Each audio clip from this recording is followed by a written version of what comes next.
16 décembre 1944, 5h30 du matin. Trouée de Losheim, Ardennes belge.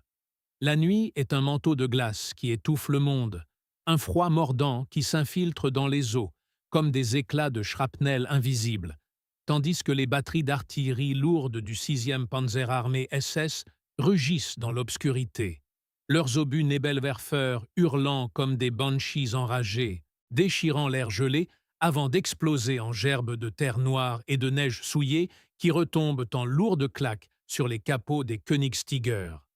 Vous êtes le lieutenant Klaus Hartmann, commandant de peloton dans la première compagnie du Schwere SS Panzer Abteilung 501, assis dans la tourelle exiguë de votre monstre d'acier de 68 tonnes, le Tiger II dont le Maybach HL 230 P45 gronde au ralenti, vibrant à travers vos vertèbres comme un cœur mécanique enragé. L'odeur âcre de diesel froid et d'huile chaude se mélangeant à celle de la sueur rance de vos 3 hommes entassés dans la boîte blindée. Leur respiration haletante formant des nuages qui embuent les épiscopes. Le Führer a parié tout sur cette offensive, ce Wacht am Rhein. Un coup de poignard industriel désespéré pour briser l'Ouest avant que les bolcheviks n'engloutissent Berlin, comptant sur la surprise et la vitesse pour capturer les dépôts de carburant américains à Spa et Marche. Mais vous sentez déjà dans vos tripes le poids écrasant de ce qui vous attend, car les usines américaines, ces forges titanesques de Detroit et de Dearborn, crachent jour et nuit des milliers de Liberty Ships, de Jeeps et de M4 Sherman, un déluge matériel que l'industrie allemande, asphyxiée par les bombardements alliés, ne peut plus contrer. L'ordre crache dans vos écouteurs. Vorwärts, durchbrechen, et votre conducteur, l'Unterscharführer Müller, embraye brutalement, les chenilles d'1 mètre de large, mordant la neige durcie en un craquement sourd, chaque tour de roue pesant comme un verdict irrévocable, projetant des mottes gelées contre les flancs du blindage frontal de 155 Punta, Pouple et Mille, qui ploie sous le gel mais tient bon, tandis que le canon Kabrebeka 43 de 88 mm pointe son museau noir vers l'horizon indistinct où des éclairs d'artillerie américaine percent sporadiquement la brume. Le convoi s'ébranle dans un chaos orchestral de moteurs diesel tonitruants, une colonne de 20 Königstiger et Panther, filant en échelon inversé le long de la N23 verglacée, les phares occultés, jetant des lueurs fantomatiques sur les troncs d'arbres saupoudrés de givre, et vous sentez le froid s'infiltrer par les joints des écoutilles, vos doigts engourdis serrant les poignées de la commande de tourelle qui grincent comme des ongles sur du métal rouillé, l'air saturé de cordite résiduelle, des salves d'ouverture qui ont pulvérisé les avant-postes Yankees du 14e corps de cavalerie. Hartmann, vos yeux plissés, scrutent l'épiscope, périscope, et là, à 800 mètres, des silhouettes titubantes émergent du rideau de fumée, des GI du 99e Division Infantry, leur M1 Garand claquant en rafales sporadiques. Les balles. 30-06 sifflant comme des frelons enragés contre votre glacis frontal incliné à 50 degrés, ricochant en étincelles bleues qui illuminent un instant le visage blême de votre chargeur, le Rottenführer Becker, dont les lèvres tremblent en enfonçant une cartouche Panzergranate 39-43 dans la culasse massive. Feu! Hurlez-vous d'une voix rauque écorchée par la peur et la fumée, et le recul du 90 mm secoue le char comme un poing divin. L'obus filant en un sillage incandescent qui éventre un M3 Half-Track américain à 400 mètres, le transformant en boule de feu hurlante dont les flammes orangées lèchent la neige en un sifflement vorace, l'odeur de caoutchouc brûlé et de chair carbonisée flottant jusqu'à vous sur le vent glacé, tandis que vos camarades Panzer rugissent en chœur, leurs canons crachant une symphonie de destruction qui fait trembler la terre sous les chenilles ennemies en fuite. Mais au fond de votre poitrine, une nausée monte. Combien de ces monstres US attendent-ils derrière les collines?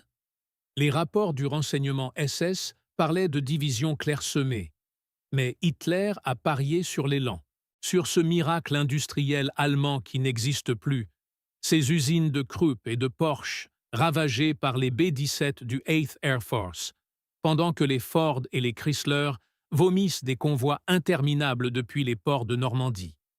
Les heures s'étirent en une éternité de boue gelée et de métal surchauffé, votre peloton perçant la ligne américaine à hauteur de Lanzerat, où la 2e division Panzer SS Das Reich balaie les 18 rescapés du 390e régiment d'infanterie après un combat acharné de 10 heures, leurs corps figés dans des postures grotesques au milieu des douilles fumantes de Thompsons et de Barr. La neige tachée de rouge sombre qui gèle en croûtes écarlates sous vos phares. Vous avancez, le Tiger II haletant comme une bête blessée, son moteur poussant à 38 km/h sur la route défoncée, mais le froid paralyse tout.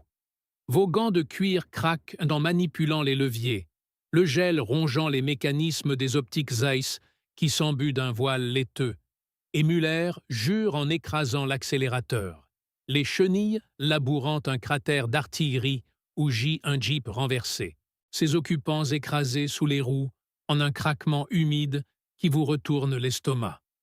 À 8 heures, le soleil pâle perce les nuages bas, révélant le paysage ardennais comme une plaie ouverte.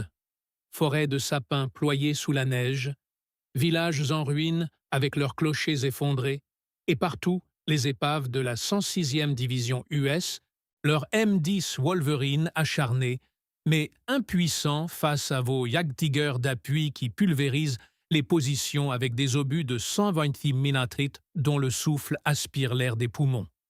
Vous sentez l'euphorie du triomphe initial, ce pari fou du Führer semblant payé, son plan pour une percée de 100 km jusqu'à la Meuse se concrétisant sous vos yeux, mais une voix intérieure murmure la vérité. Les Amerlocs ont des réserves infinies, leurs usines tournant 24 heures sur 24, produisant 50 000 avions par an contre vos 40 000, des flottes de camions GMC qui affluent déjà par convoi de 500 véhicules, tandis que vos Panzers boivent le carburant comme des vampires assoiffés. Les jerrycans rationnés pendant que les pipelines plus tôt pompent du 100 d'octane depuis l'Angleterre. Soudain, à 11h45, près de Krinkelt, le monde explose en un enfer sensoriel.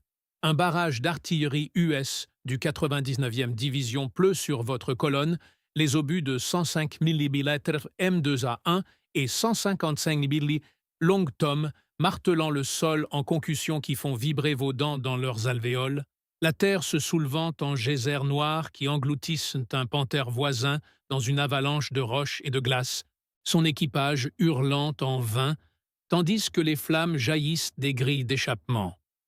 Vous claquerez l'ordre Panzer Steel, le char s'immobilisant dans un nuage de neige pulvérisée, le poids de ses 68 tonnes enfonçant les chenilles dans la tourbe gelée. Et pendant ces secondes étirées en siècles, le temps se fige. Votre cœur bat comme un marteau-piqueur contre vos côtes. La sueur coule en rigoles salées dans vos yeux malgré le froid polaire. Baker charge frénétiquement un Sprengranate 43-1 perforant, ses mains tremblantes laissant échapper une étincelle qui illumine son visage terreux. Et à travers l'épiscope, vous voyez les silhouettes ennemies grouillées comme des fourmis.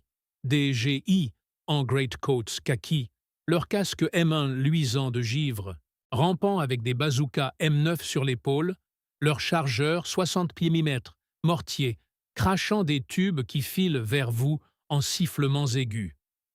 Traversieren 320, Leftos, aboyez-vous, la tourelle pivotant dans un grincement hydraulique assourdissant, l'acier frottant contre l'acier dans une odeur d'huile brûlante, et le coup part.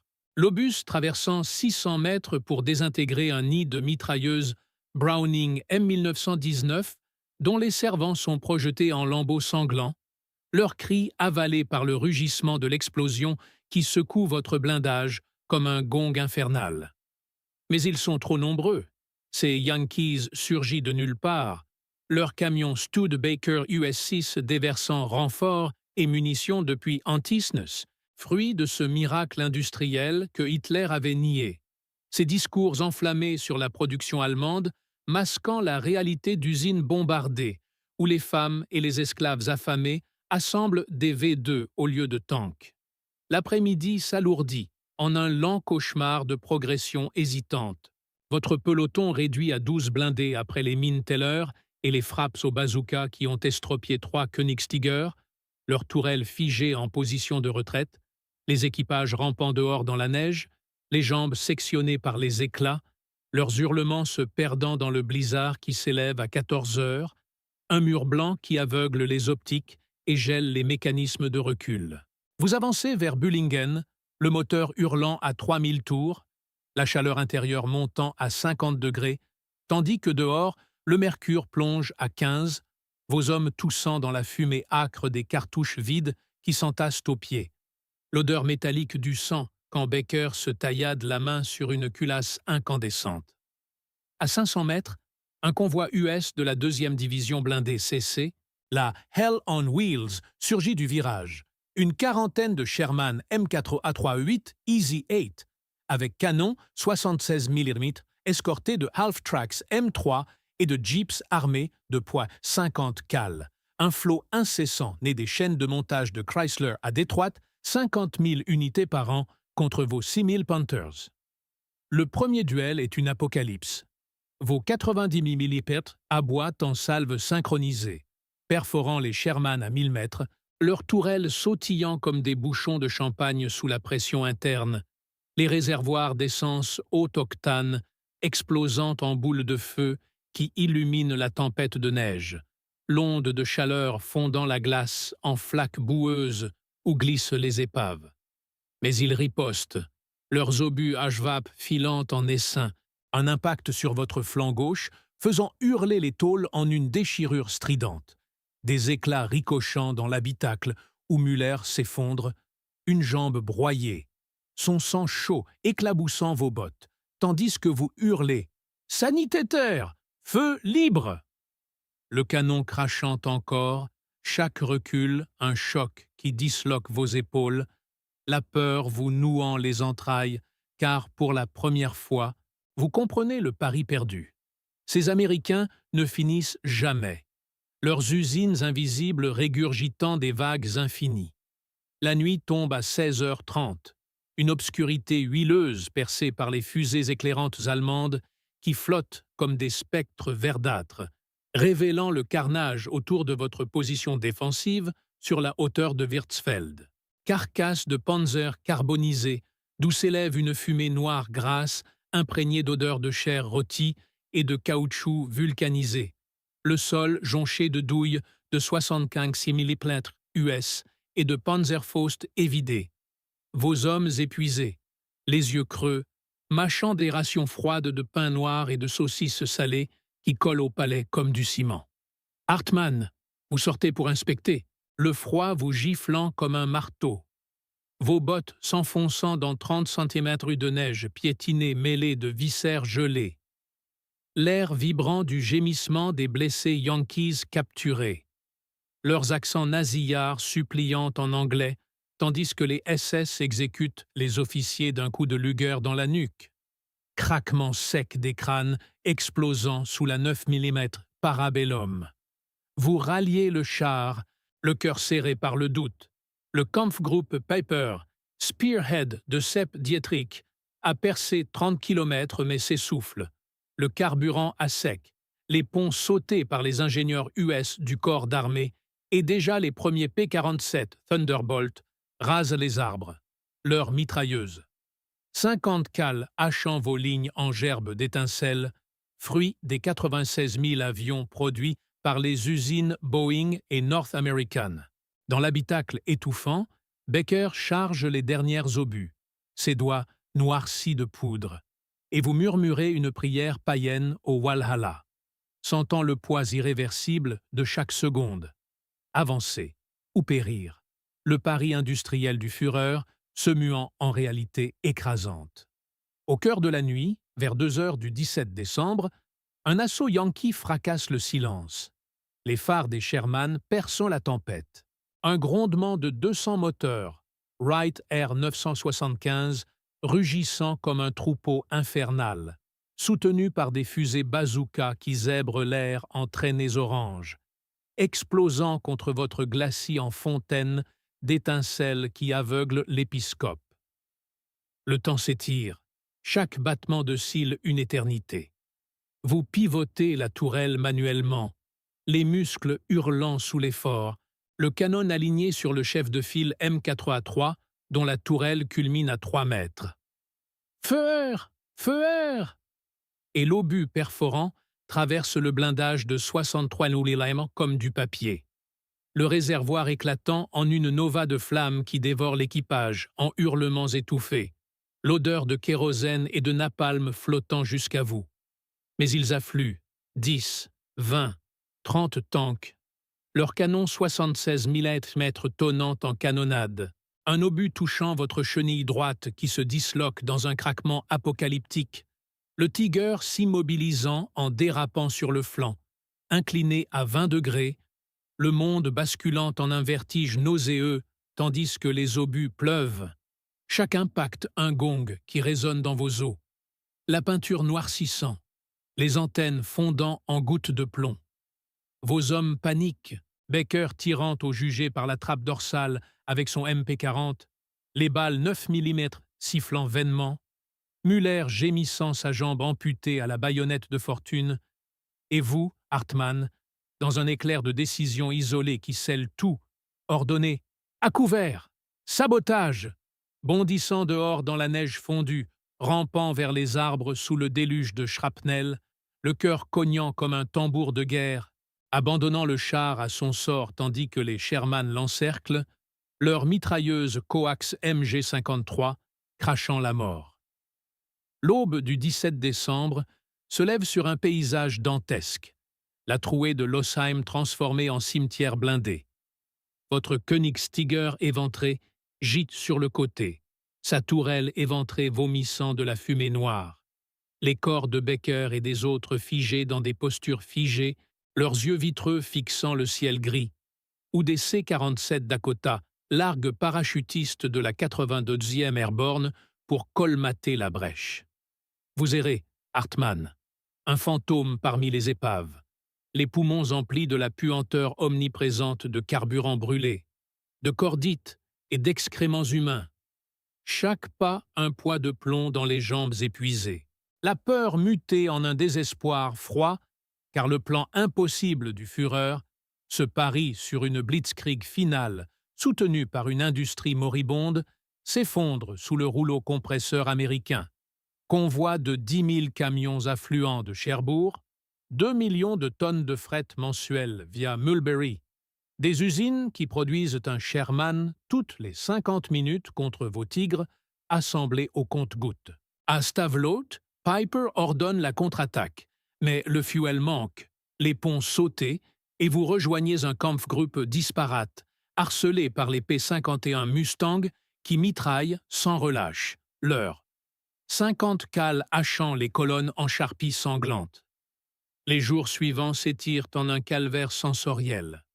Froid qui ronge les chairs, faim qui tord les boyaux, confusion des ordres radio brouillés par les ECM US et partout l'invasion matérielle. Des vagues de 400 B-17 déversant 1000 tonnes de bombes sur les arrières allemands, tandis que vos Me-262 arrivent trop tard, à court de Jumo 004. Le 23 décembre, à la Glaise, votre unité résiduelle, une poignée de Panthers et de Halftracks SD KFZ 251 fait face à l'encerclement. 50 Sherman du 3e armée de Patton convergent. Leurs moteurs diesel rugissant triomphalement, soutenus par des batteries de 8 pouces qui martèlent les ruines en ondes sismiques qui fissurent les murs et pulvérisent les poumons. Vous êtes tapis dans une cave inondée, l'eau glacée montant aux genoux, serrant un carabineur 98K dont le bois gonflé par l'humidité refuse de charger, écoutant les cris des camarades fauchés par les grenades Mills, l'air saturé de plâtre humide et de poudre noire. Une décision finale, isolée, irréversible. Contre-attaque ou reddition. Piper choisit la fuite, abandonnant 40 blindés, et vous fuyez avec, rampant dans les bois sous la neige, chaque branche cassée un craquement qui alerte les patrouilles US, vos bottes laissant des traînées de sang de vos ampoules crevées, la soif vous faisant lécher la neige souillée de diesel. Le silence après le combat est un vide assourdissant, seulement brisé par le gémissement du vent et les sanglots étouffés des survivants. Le poids de la défaite s'abattant comme un linceul. Le pari industriel perdu. Les États-Unis, avec leurs 300 000 avions, 100 000 tanks, un océan de production forgée dans l'acier de Pittsburgh et les sueurs des ouvriers de Willow Run, ont transformé l'impossible en réalité écrasante. Les semaines s'étirent en un épilogue hanté. Janvier 1945, Ardennes reconquise, votre colonne en lambeaux rejoignant la ligne Siegfried sous les bombardements incessants des B-24 Liberator qui labourent les routes en cratères fumants, chaque explosion un rappel viscéral de l'échec. Hitler, dans son bunker, hurlant contre la trahison, mais sachant au fond que ses usines, bombardées par 10 000 sorties mensuelles, ne pouvaient rivaliser avec les 50 milliards de dollars du Land-Lease. Vous, Hartmann, survivant brisé, marchez dans la boue printanière vers l'est, les épaules ployées sous le fantôme des morts, la peur mutée en résignation, sentant dans chaque pas le tremblement lointain des moteurs Sherman qui roulent vers le Rhin, un rouleau compresseur industriel invincible, le silence de la défaite plus lourd que 1000 obus, un poids éternel qui écrase l'âme jusqu'au dernier souffle. Le froid persiste, la faim ronge, mais le vrai fardeau est ce savoir. Le Führer a parié sur le fer allemand contre l'acier américain infini, et l'histoire, inexorable, a tranché dans la chair et le métal. Avril 1945, le Rhin franchit en un flot de feu et d'acier, les Sherman grondant comme des bêtes affamées sur les ponts de Remagen effondrés, leurs chenilles broyant les macadams allemands sous un ciel zébré de P-51 Mustang qui mitraillent tout ce qui bouge. Vous, Hartmann, ombre errante dans les ruines de la Ruhr, les poumons noircis par la suie des usines Krupp pulvérisées, 80% de la production anéantie par les Lancaster et les B-17, leurs 500 livres d'explosifs semant la désolation sur Essen, Duisburg, un tapis de bombes de 10 000 tonnes par raid, l'enfer industriel retourné contre ses propres forges. La faim est un couteau twisté dans les entrailles, chaque croûte de pain moisi volée aux civils un péché supplémentaire. Vos mains tremblantes arrachant des betteraves gelées des champs labourés par les obus, la dysenterie vous vidant comme un tonneau percé, les poux grouillant sous la chemise puante de sueur rance et de peur aigre. Berlin approche, un monstre agonisant, le bunker du Führer, un terrier de rats, où l'air vicié charrie les relents de cyanure et de folie. Vous marchez avec les restes de la Wehrmacht, 300 000 hommes fondus en squelettes par la désertion et les tirs de bazooka, les T-34 soviétiques roulant sur l'autobahn en colonne infinie, 50 000 tanks produits en un an par les usines d'Ural, dopés au Land-Lease, ces camions Studebaker américains charriant munitions et carburant depuis les ports de Mourmansk. Zhukov et Koniev se referment comme des mâchoires, leurs katyushas hurlant leur orgie de ferraille, 100 roquettes par salve, déchirant les façades en pluie de briques, le grondement des IS-2 écrasant les barricades de la Volkssturm, ces vieux et gosses armés de Panzerfaust, fauchés comme blé mûr. Le dernier ordre, absurde, tenir jusqu'au miracle. Mais le miracle est américain, britannique, soviétique.